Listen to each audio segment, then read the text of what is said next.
పద్ధతిలో లేకపోతే ఏమాత్రం నార్మల్ వాకింగ్, రన్నింగ్ లాంటి పొజిషన్స్లో వేరియేషన్ వచ్చినప్పుడు, అది ఫిజికల్ డిజేబిలిటీ వలన వేరియేషన్ వచ్చినప్పుడు, ఇబ్బంది కలిగినప్పుడు, ఇందులో చాలా రకాలు ఉంటాయి. ఎప్పుడైతే ఫిజికల్గా ఇబ్బందులు జరుగుతాయో వాటిని మనం లోకోమోటార్ డిజేబిలిటీస్ అంటాం. సో ఇందులో మనం చూసుకోవచ్చు ఒక్కొక్కటి. Muscular dystrophy. ఈ మస్కులర్ డిస్ట్రోఫీ అనేది సర్టన్ పోలియో డిజీజెస్లో కానీ, కంజెనిటల్ డిజార్డర్స్లో కానీ, లేకపోతే ఇతరత్ర వైరల్ డిజీజ్లో కానీ, అంటే స్పైనల్ కార్డ్ సంబంధించిన వైరల్ డిజీజ్లో కానీ, యూజువల్గా కొన్ని మజిల్స్ నార్మల్ యాక్టివిటీ ఉంటే కొన్ని మజిల్స్ ప్యారలైజ్డ్ యాక్టివిటీస్లో ఉంటాయి. సో అలా ఇంబ్యాలెన్స్ ఆఫ్ ద మజిల్స్ బాడీలో మనకు ఏదైనా పని చేయాలంటే బ్రెయిన్కు ఒక సైడ్ లెఫ్ట్ సైడ్ అయితే right side muscles, right side అయితే లెఫ్ట్ సైడ్ మజిల్స్ ఎలా అయితే స్టిమ్యులేషన్లో మోటార్ యాక్టివిటీ ఆ సెన్సరీ యాక్టివిటీ ఉంటుందో, ఎప్పుడైతే ఒక గ్రూప్ ఆఫ్ మజిల్స్ పనిచేయక ఇంకో గ్రూప్ ఆఫ్ మజిల్స్ పవర్ఫుల్గా ఉన్నప్పుడు అప్పుడు ఇంబ్యాలెన్స్ అయ్యి మనకు ఈ లోకోమోటార్ డిజబిలిటీస్ వస్తుంటాయి. సో దాన్ని మనం బ్యాలెన్స్ చేయాల్సిన అవసరం ఉంటుంది. చేయకపోతే వారు డిజబిలిటీ డిఫార్మిటీగా మారిపోయి అది ఒక సివియారిటీ కిందిగా మారిపోయి తర్వాత ఒక మార్ఫలాజికల్ చేంజెస్ కనబడతాయి. తద్వారా వాళ్ళు ప్రొఫెషనల్గా అంటే ఏదైనా పని చేయాలనుకున్నా కూడా అంత ఎఫిషియెంట్గా చేయలేని పరిస్థితిలో ఉంటుంది. ఈవెన్ నడవాలన్నా కూడా ఎఫిషియెంట్గా నడవలేని పద్ధతిలో ఉంటాయి. సో ఇలాంటి డిఫెక్ట్స్ని మనం మస్కులో స్కెలిటల్ డిజార్డర్లో చూడాలి. తర్వాత సెరిబ్రల్ పాల్సీ. ఇది మనకు బ్రెయిన్లో కొన్ని ఇంపల్సెస్ ఉంటాయి. సెరిబ్రల్ పాల్సీలో బ్రెయిన్ ఫార్మేషన్ అనేది చైల్డ్హుడ్ నుంచే మనకు ఇది వ్యాప్తి చెందుతుంది. కొన్ని వైరస్లు అనుకోండి, కొన్ని కంజెనిటల్ డిజార్డర్స్ వల్ల పిల్లల్లో ఎక్కువగా మనకు ఈ సెరిబ్రల్ పాల్సీ అనేది వస్తుంది. అందులో నేను ఇందాక చెప్పినట్టే మళ్ళీ nerve supply to the all the group of muscles బాడీలో ఇంబ్యాలెన్స్ వేలో సప్లై ఉన్నప్పుడు బ్రెయిన్ సిగ్నల్స్ని నరం ద్వారా different parts of the body నరాలు కండరాల మీద పనిచేస్తాయి. అలాగే సెన్సరీ యాక్షన్ అనేది స్కిన్ సబ్క్యూటేనియస్ టిష్యూ మీద పనిచేస్తుంది. ఎప్పుడైతే ఈ మోటార్ సెన్సరీ ఇంబ్యాలెన్స్ జరుగుతుందో మన బాడీలో తద్వారా ఫిజికల్ డిజబిలిటీస్ డెవలప్ అవ్వడం, దానికి తోడు మూమెంట్స్, అంతేకాకుండా స్పీచ్ అలాగే విజువల్స్ వేరియేషన్ కూడా మనకు ఈ సెరిబ్రల్ పాల్సీలో వస్తుంది. మూడోది multiple sclerosis. It's like an auto immune disorder. ఈ డిజార్డర్ ఆటో ఇమ్యూన్ అంటే రోగ నిరోధక శక్తిలో ఇంబ్యాలెన్స్ అవటం వల్ల నరువులో కొన్ని డిజబిలిటీస్ రావడం, నర్వ్ డిజీజెస్ అంటే ఆ నరం యొక్క ఫైబర్ ఉండేది అది మైలిన్ షీత్ అంటారు, అది చెడిపోవటం వల్ల మనకు ఆ నరం యొక్క మోటార్ యాక్టివిటీ తగ్గిపోయి మనకు ఈ యొక్క మల్టిపుల్ స్క్లెరోసిస్లో తెలుస్తుంది. అలాగే మనకు పార్కిన్సన్స్ డిసీజ్ అనేది ప్రోగ్రెసివ్, అంటే మనకు ఇది ఓల్డ్ ఏజ్లో వచ్చే సమస్య అయినా కంజెంటల్గా ఎవరికైనా పార్కిన్సన్స్ వస్తే అది యూజువల్గా గ్రాడ్యువల్గా నర్వస్ సిస్టమ్ను మొత్తం దెబ్బతీసి మనకు న్యూరో డీజనరేటివ్ అంటే నరం అరిగిపోవడం లాంటి మన వరల్డ్లో చెప్పుకోవచ్చు. సో గ్రాడ్యువల్గా స్లోగా ఆ నరం మైలిన్ షీత్ అనేది దెబ్బతిన్నప్పుడు వారికి ఫిట్స్ రావడము, కన్వల్షన్స్ రావడం, చేతులు ఆడడము, వేళ్ళు ఆడడము, ఇలాంటి ఏదైతే డిఫార్మిటీ కనబడుతుందో అలాంటిది మన ఆర్థరైటిస్.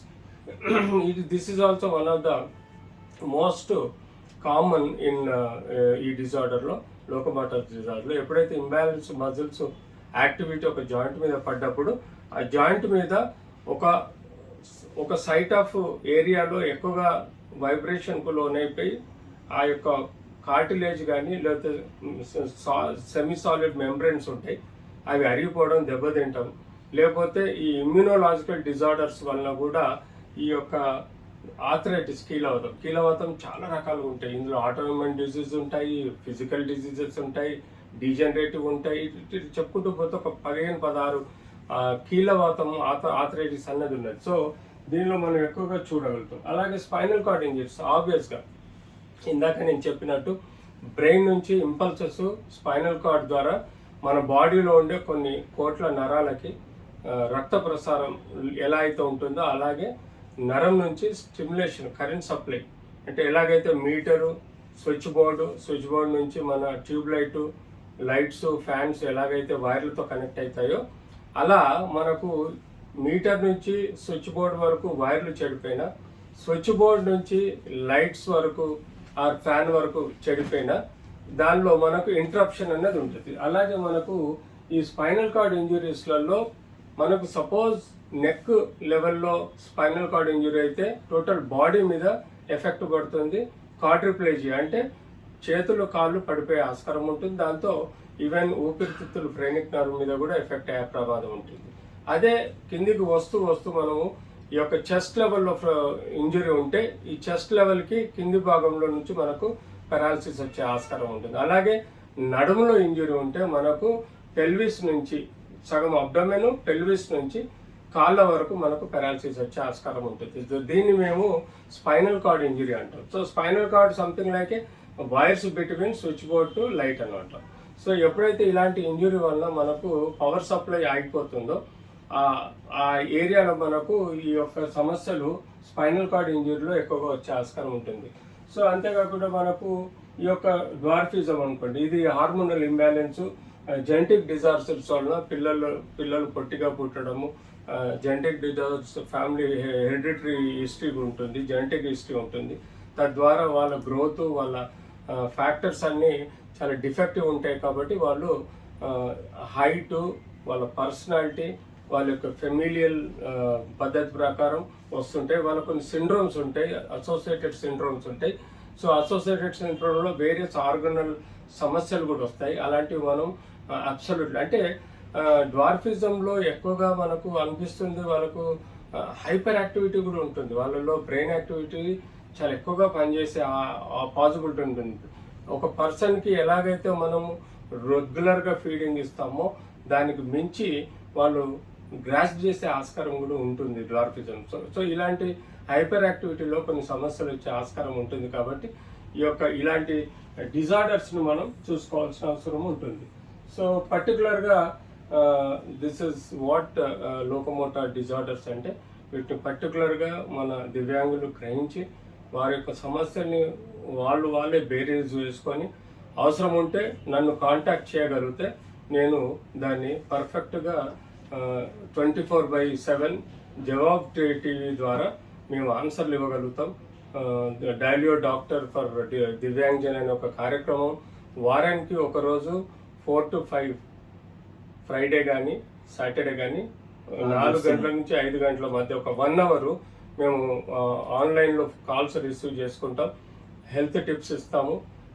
హెల్త్ టిప్సే కాకుండా మీకు ఏవైనా ఎక్కడైనా ఈ స్టేట్లో ఏ సమస్యలు వచ్చినా ఎక్కడ అడ్మిట్ అయినా కూడా ఆ డాక్టర్స్ హాస్పిటల్స్కు ఇంటరాక్ట్ అయ్యి వీలైనంత వరకు రోగంలో వచ్చే సహాయం కానీ ఫైనాన్షియల్ వచ్చే సహాయంలో కూడా మేము ఇంటరాక్ట్ అయ్యి ఇంటర్ఫేస్ ద్వారా మీకు సహాయం చేసే విధంగా ఈ జవాబ్ టీవీ ద్వారా మీకు సహాయం చేస్తాం. ఓకే, నమస్కారం సార్. మన రాష్ట్ర తెలంగాణ వికలాంగులకే కాదు ఆంధ్రప్రదేశ్ వికలాంగులకు కూడా విజ్ఞప్తి ఏంటంటే డాక్టర్ విజయభాస్కర్ గారి సేవలు మన జవాబ్ టీవీకి అందిస్తారు. ఏ విధంగా అంటే మనకు వైద్యానికి సంబంధించింది, ముఖ్యంగా వికలాంగులకు సంబంధించిన ప్రత్యేక వైద్యానికి సంబంధించిన అంశాలపై రెగ్యులర్గా మీతో మాట్లాడుతూ అవసరమైతే లైవ్ షోలు పెట్టి అవసరమైతే సర్జరీల క్యాంపులు పెట్టి వైద్యపరంగా అన్ని రకాలుగా మనకు సహకరించేందుకు ముందుకు వచ్చినందుకు వికలాంగుల నెట్వర్క్ తరఫున రాష్ట్రంలో ఉన్నటువంటి 20 లక్షల మంది వికలాంగులందరి తరఫున మన విజయభాస్కర్ రెడ్డి గారికి జవాబ్ టీవీ తరఫున ధన్యవాదాలు. Thank you. ఒకరు విజయభాస్కర్ రావు అంటారు, ఒకరు విజయభాస్కర్ రెడ్డి అంటారు, ఒకరు విజయభాస్కర్ అంటారు. నువ్వు విజయభాస్కర్ రెడ్డి అన్నావు. రెడ్డి అనలేదు సార్, అన్నావు ఒక్కసారి అన్నావు. ఏం కాదులే, పరగొడదు.